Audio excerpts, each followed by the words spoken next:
Hello, and welcome back. Today we are going to begin 10 Days That Shook the World in Earnest by John Reed. In the last part, we discussed the chronology, the cast of characters, and some background information, as well as the introductions by A.G.P. Taylor. Today we are going to begin with Chapter 1, Background. Towards the end of September 1917, an alien professor of sociology visiting Russia came to see me in Petrograd. He had been informed by businessmen and intellectuals that the revolution was slowing down. The professor wrote an article about it and then traveled around the country, visiting factory towns and peasant communities where, to his astonishment, the revolution seemed to be speeding up. Among the wage earners and the land-working people, it was common to hear talk of, quote, all land to the peasants, all factories to the workers, unquote. If the professor had visited the front, he would have heard the whole army talking peace. The professor was puzzled, but he need not have been. Both observations were correct. The property-owning classes were becoming more conservative, and the masses of the people more radical. There was a feeling among businessmen and the intelligentsia generally that the revolution had gone quite far enough, and lasted too long, that things should settle down.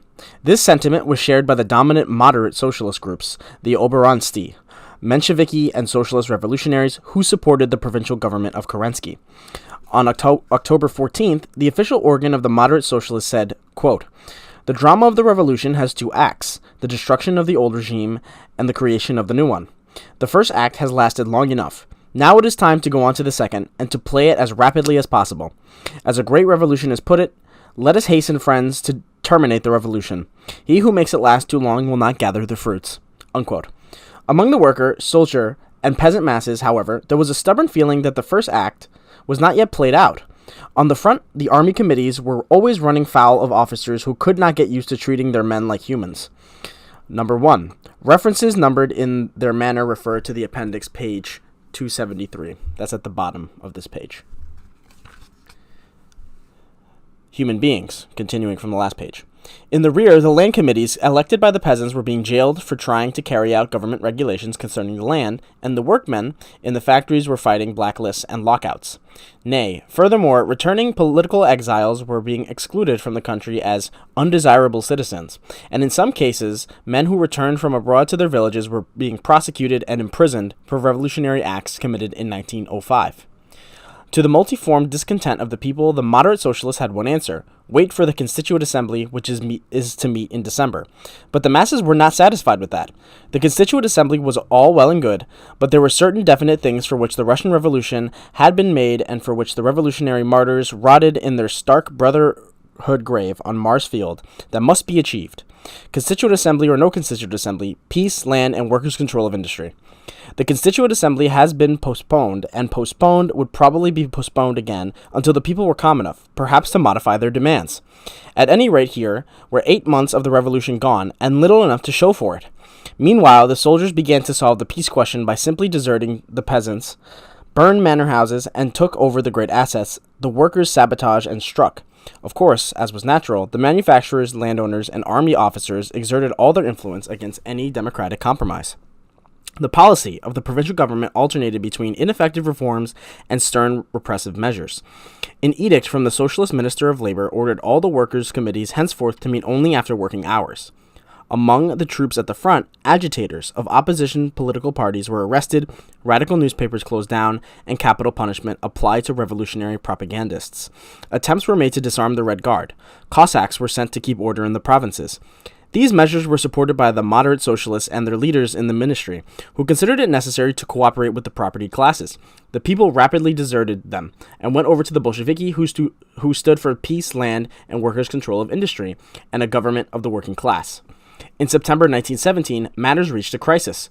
Against the overwhelming sentiment of the country, Kerensky and the moderate socialists succeeded in establishing a government of coalition with the propertied classes, and as a result, the Mensheviks and Socialist Revolutionaries lost the confidence of the people forever. An article in Rabochi Put, Workers' Way, about the middle of October, entitled "The Socialist Ministers," expressing the feeling of the masses of the people against the moderate socialists, read as follows. Here is a list of their services. Steritelli disarmed the workmen with the assistance of General Polovtsev, checkmated the revolutionary soldiers, and approved of capital punishment in the army.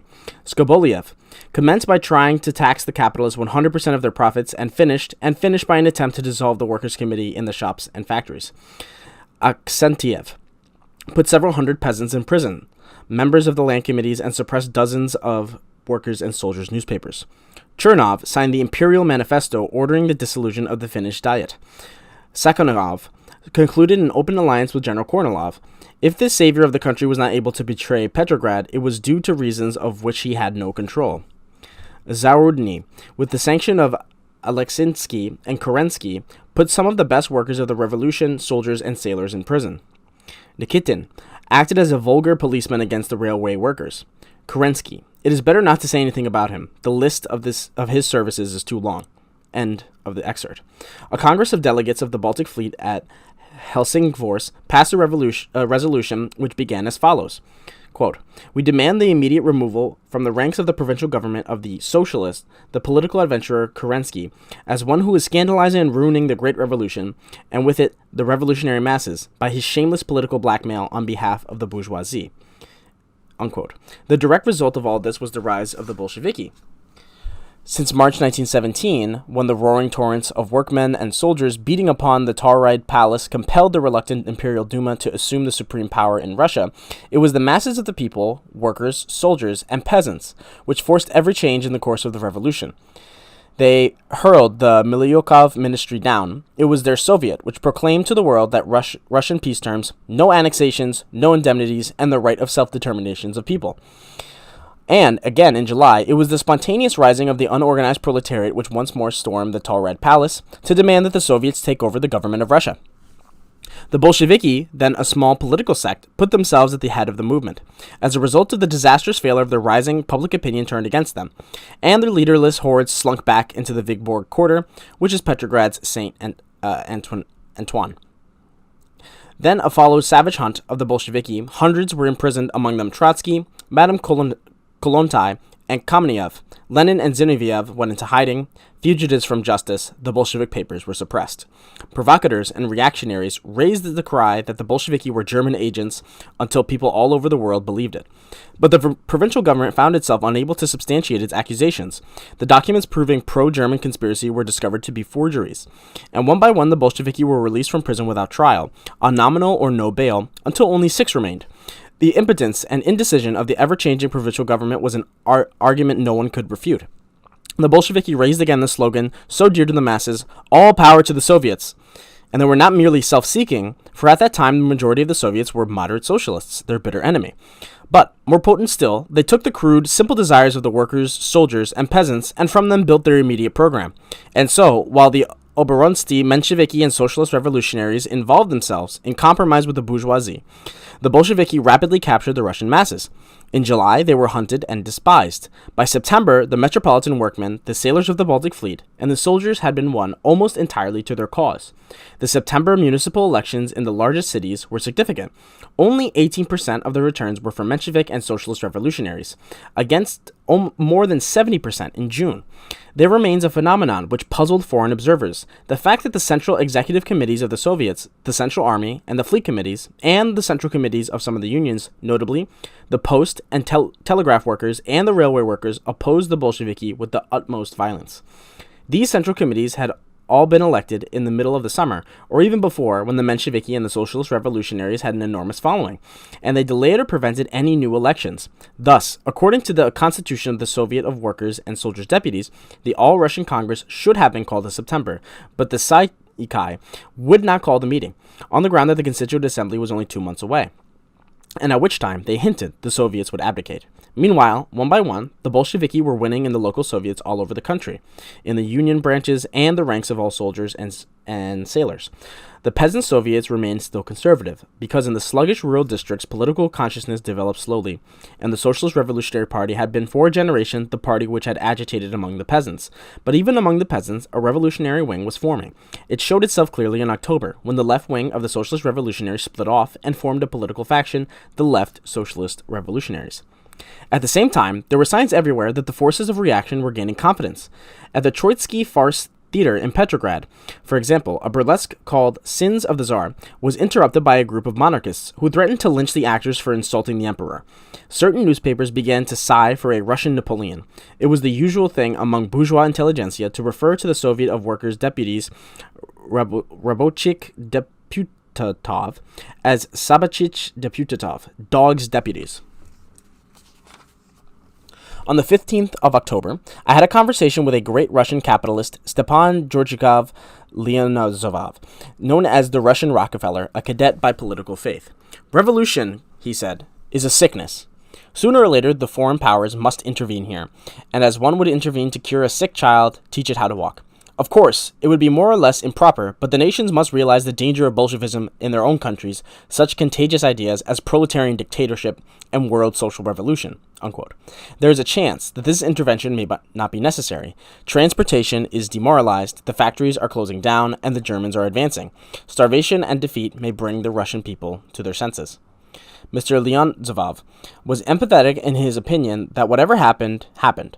It would be impossible for merchants and manufacturers to permit the existence of the workers' shop committees or to allow the workers any share in the management of industry. Quote, as for the Bolsheviki, they will be done away with by one of two methods. The government can evacuate Petrograd, then a state of siege declared, and the military commander of the district can deal with these gentlemen without legal formalities. Or if, for example, the Constituent Assembly manifests any utopian tendencies, it can be dispersed by force of arms. Unquote. Winter was coming on, the terrible Russian winter.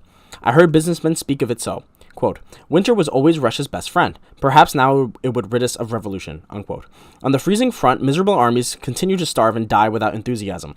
The railways were breaking down, food lessening, factories closing. The desperate masses cried out that the bourgeoisie was sabotaging the life of the people, causing defeat on the front.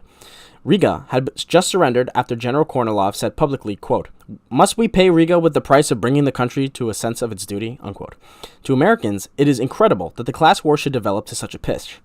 But I have personally met officers on the Northern Front who frankly preferred military disaster to cooperation with the soldiers' committees.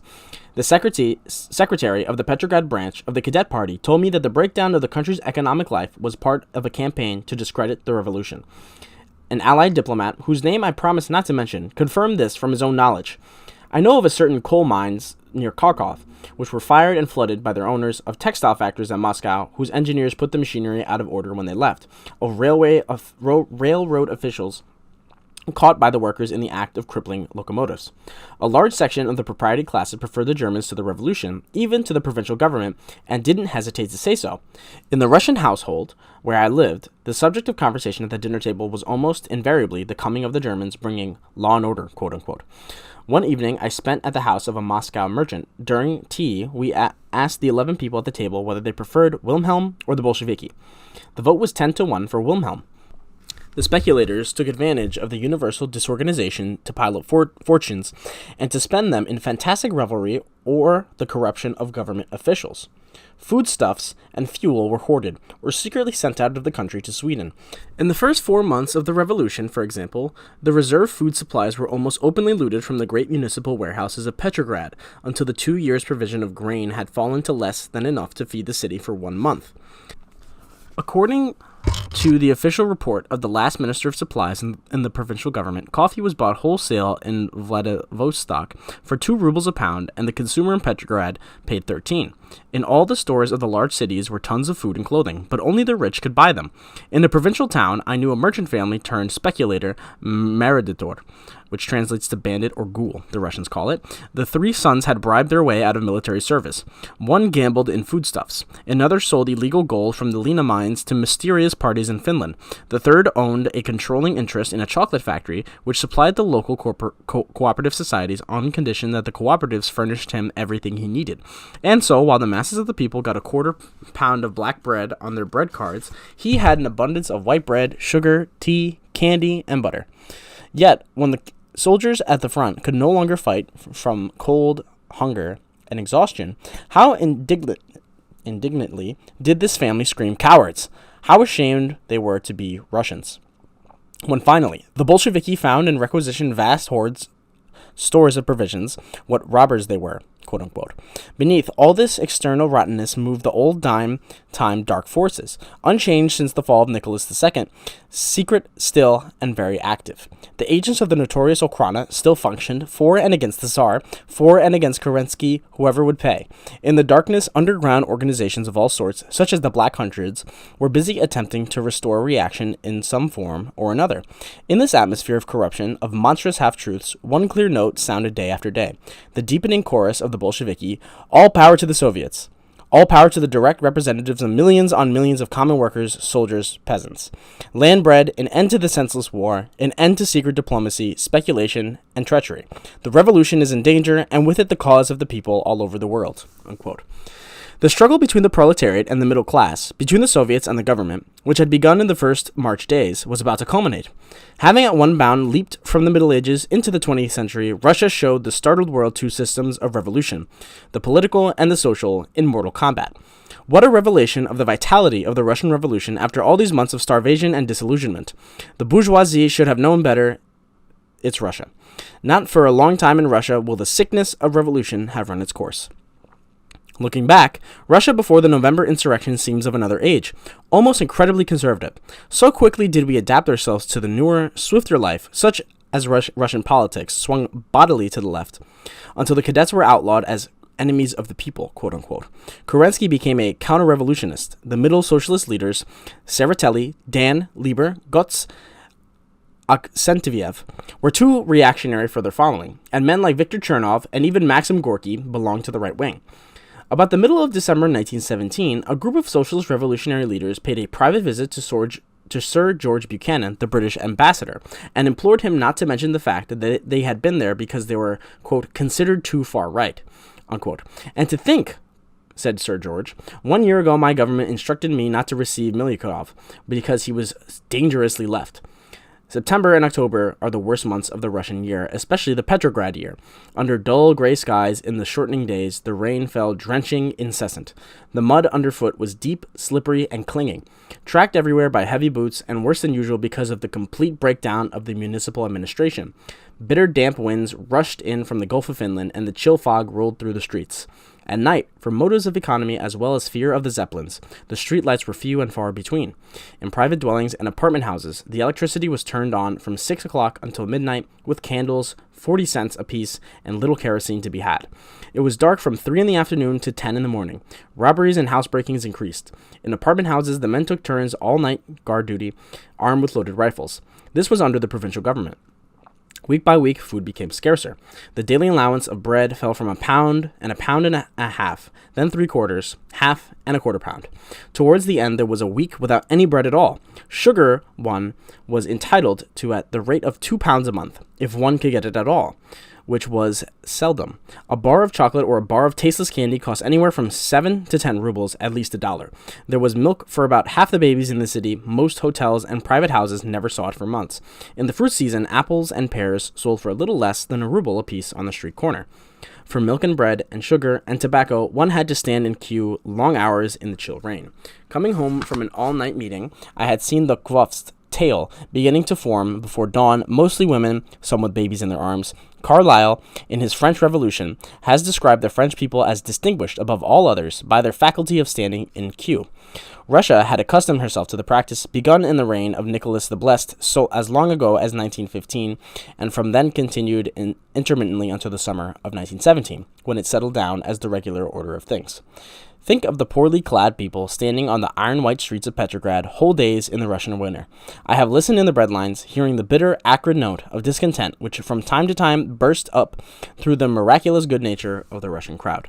Of course, all the theaters were going every night, including Sundays. Karsavina appeared in a new ballet at the Mariinsky, all dance-loving Russia coming to see her. Chalapian was performing.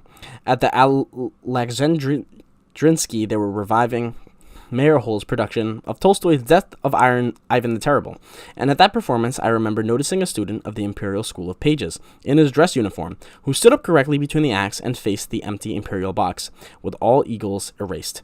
The Krivo Zerkalo staged a sumptuous version of Schnitzler's Reagan. Although the Hermitage and other picture galleries had been evacuated to Moscow, there were weekly exhibitions of paintings. Hordes of the female intelligentsia went to hear lectures on art, literature, and the easy philosophies. It was a particularly active season for Theosophists, and the Salvation Army, admitted to Russia for the first time in history, plastered the walls with an announcement of gospel meetings, which amused and astounded Russian audiences. As in all such times, the petty conventional life of the city went on, ignoring the revolution as much as possible. The poets made verses, but not about the revolution. The realistic painters painted scenes from medieval Russian history, anything but the revolution. Young ladies from the provinces came up to the capital to learn French and cultivate their voices, and the gay young beautiful officers wore their gold-trimmed crimson bashilsky and their elaborate Caucasian swords around the hotel lobbies. The ladies of the minor bureaucratic set took tea with each other in the afternoon, carrying each her little gold or little silver or jeweled sugar box and half a loaf of bread in her muff, and wished that the Tsar were back, or that the Germans would come, or anything that would solve the servant problem. The daughter of a friend of mine came home one afternoon in hysterics because the woman streetcar conductor had called her comrade. All around them, Great Russia was in travail, bearing a new world. The servants one used to treat like animals and pay next to nothing were getting independent. A pair of shoes cost more than 100 rubles, and as wages averaged about 35 rubles a month, the servants refused to stand in queue and wear out their shoes. But more than that, in the new Russia, every man and woman could vote. There were now working-class newspapers saying new and startling things. There were the Soviets, and there were the unions. The Izvozchiki, or cab drivers, had a union, and they were also represented in the Petrograd Soviet. The waiters and hotel servants were organized and refused tips. On the walls of restaurants, they put up signs which read, "No tips taken here," or, "Just because a man has to make his living waiting on tables is no reason to insult him by offering a tip." At the front, the soldiers fought their fight with the officers and learned self-government through their committees. In the factories, those unique Russian organizations, the factory shop committees, gained experience and strength and a realization of their historical mission by combat with the old order. All Russia was learning to read and reading politics, economics, history, because the people wanted to know. In every city, in most towns, along the front, and each political faction had its own newspaper, sometimes several. Hundreds of thousands of pamphlets were distributed by thousands of organizations and poured into the armies, the villages, the factories, the streets. The thirst for education, so long thwarted, burst with the revolution into a frenzy of expression. From Smolny Institute alone, the first 6 months went out every day, tons, carloads, trainloads of literature saturating the land. Russia absorbed reading matter like hot sand drinks water, insatiable. And it was not fables, falsified history, diluted religion, and the cheap fiction that corrupts, but social and economic theories, philosophy, the works of Tolstoy, Gogol, and Gorky. Then the talk, besides which Carlyle's flood of French speech, quote-unquote, were a mere trickle. Lectures, debates, speeches, in theaters, circuses, schoolhouses, clubs, Soviet meeting rooms, Union headquarters, or barracks. Meetings in the trenches at the front, in village squares, factories. What a marvelous sight to see Putulvovsky Zavod, the Putilov factory, pour out its 40,000 to listen to social democrats, socialist revolutionaries, anarchists, anybody, whatever they had to say, as long as they would talk. 4 months in Petrograd and all over Russia, every street corner was a public tribune. In railway cars, streetcars, always the spurting of impromptu debate everywhere. And the all-Russian conferences and congresses drawing together the men of 2 continents, conventions of Soviets, of cooperatives, zemstvos, nationalities, priests, peasants, political parties, the Democratic Conference, the Moscow Conference, the Council of the Russian Republic. There were always 3 or 4 conventions going on in Petrograd. At every meeting, attempts to limit the time of speakers voted down, and every man free to express the thought that was in him. We came down to the front of the 12th Army, back of Riga, where gaunt and bootless men sickened in the mud of desperate trenches, and when they had saw us, they started up, with their pinched faces and the flesh showing blue through their torn clothing, demanding eagerly, quote, "Did you bring anything to read?" Unquote. What though the outward and visible signs of change were many? What though the statue of Catherine the Great before the Alexandrinsky Theater bore a little red flag in its hand, and others, somewhat faded, floated from all public buildings, and the imperial monograms and eagles were either torn down or covered up, and in the place of the fierce Gorodovoy city police, a mild-mannered and unarmed citizen militia patrolled the streets. Still, there were many quaint anachronisms. For example, Peter the Great's table Orangov, table of ranks, which he riveted upon Russia with an iron hand, still held sway. Almost everybody from the school boy up wore his prescribed uniform with the insignia of the emperor on buttons and shoulder straps. Along about 5 o'clock in the afternoon, in the streets were full of subdued old gentlemen in uniform, the portfolios going home from work in the huge barrack-like ministries of government institutions, calculating perhaps how great a mortality among their superiors would advance them to the coveted rank of collegiate assessor or privy councillor, with the prospect of retirement on a comfortable pension, and possibility of the cross of St. Anne. There is the story of Senator Sokolov, who in full tide of revolution came to a meeting of the Senate one day in civilian clothes and was not admitted because he did not wear the prescribed livery of the Tsar's service. It was against this background of a whole nation in ferment and disintegration that the pageant of the rising of the Russian masses unrolled.